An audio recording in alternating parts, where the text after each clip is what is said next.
As the 40th President of the United States, Ronald Reagan has gone down in presidential history as the great communicator. In Reagan's early life, he began pursuing careers that would have a long-lasting impact on his future. In Davenport, Iowa, a young Ronald Reagan started working as a sportscaster for a local radio station. At one point, Reagan was faced with almost being fired due to his awkward broadcasting style. However, Reagan began to practice his rhetoric and style, and soon enough, his personality made people think they were watching the game live. Reagan continued to pursue his entertainment career when he moved to Hollywood and got casted by Warner Brothers into the famous motion picture, Love Is on the Air. Reagan starred in several other films, and his looks and charm just had producers coming back for more. Reagan's great use of communication escalated to a new degree when he went around the country giving speeches on several occasions to several types of people. As stated in a biography of Reagan's life, he was a devout believer in honest hard work, private enterprise, minimal government intervention in the economy, and a strong anti-communist foreign policy. Reagan preached these beliefs in an address called The Speech all over the country. Once the Republican Party caught sight of Reagan's speaking and political skills when he backed up Barry Goldwater in the election of 1964, they nominated him for governor of California. Reagan won the election due to his ability to expose his opponent's weaknesses and then took the reins of a productive office. About 16 years later, Reagan beat Jimmy Carter in the election of 1980 and became president after his many attempts at office. Reagan's ability to win over the crowd with his wits, looks, and style not only won him the election of 1980, but also the election of 1984.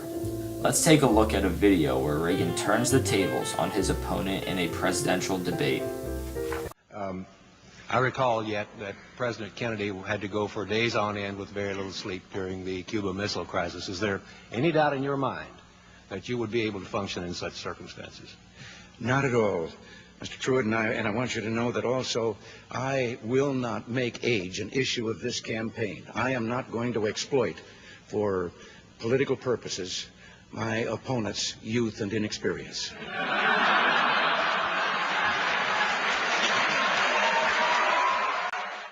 While in office, Reagan took many initiatives to better the country at home while dealing with the Soviet Union and the Cold War. One of Reagan's major focuses while president was the economy. Therefore, Reagan immediately started up an economic program dubbed Reaganomics. This economic system was a mixture of supply-side economics, where money will trickle down, and monetarism, a system that advocates for spending on the federal budget rather than the deficit. In short, Reaganomics believed in tax reductions and less government regulation in order to stimulate the free market and increase production and investments. At first, the country was in a recession, but in 1984, the country was in the midst of a booming economy that, as supporters say, set the economy on the tracks of the longest peacetime economic recovery in U.S. history. With a strong economic policy, Reagan was able to empower America far beyond the Soviet Union, a major reason for the end of the Cold War. In addition to the economy as a main focus, Reagan wanted to keep the country safe from an arms race with the Soviet Union, so he implemented the defense system nicknamed Star Wars. Star Wars was part of Reagan's Strategic Defense Initiative and consisted of satellites in space that would intercept enemy missiles. This technology, as opposed to the less advanced defense systems of the Soviets, was yet another reason why the Soviet Union fell. Reagan did face some domestic challenges when it came to the AIDS epidemic. Since in the early 1980s, AIDS was not a disease that had been researched and only a few doctors knew how to treat it, Americans, including Reagan, did not know how to approach the issue. Having a pro-family platform, Reagan and his administration did not initially involve themselves in something dealing primarily with homosexuals. However, as the AIDS epidemic spread throughout the country, Reagan became more involved in the war on AIDS and made sure it was a large part of the budget as well as better understood in American society. While dealing with foreign issues, it was Reagan's rhetoric, along with his policies, that helped him bring down the Soviet Union. Although the Soviet Union had gained Mikhail Gorbachev, a less oppressive leader, there was still much instability in the USSR. Reagan saw their weaknesses in defense and economics as motivation to further better the United States, and build the economy and fund the weaponry.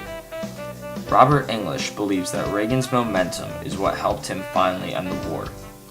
Most of the new thinking of Gorbachev emerged before Reagan arrived in the White House, and that Reagan's military buildup, SDI, and the hardliner victory campaign may have made it more difficult for Gorbachev to gain power and implement fundamental changes in Soviet outlook and policies. Ronald Reagan has gone down in history as the great communicator. Through his use of words, he was able to implement an economic system that quickly turned our economy in the right direction, built our weaponry and defense systems far beyond the caliber of our enemies, and take down the Soviet Union all without firing a single bullet. Ronald Reagan's presidency and accomplishments relate to the core themes of individual and society and the American dream.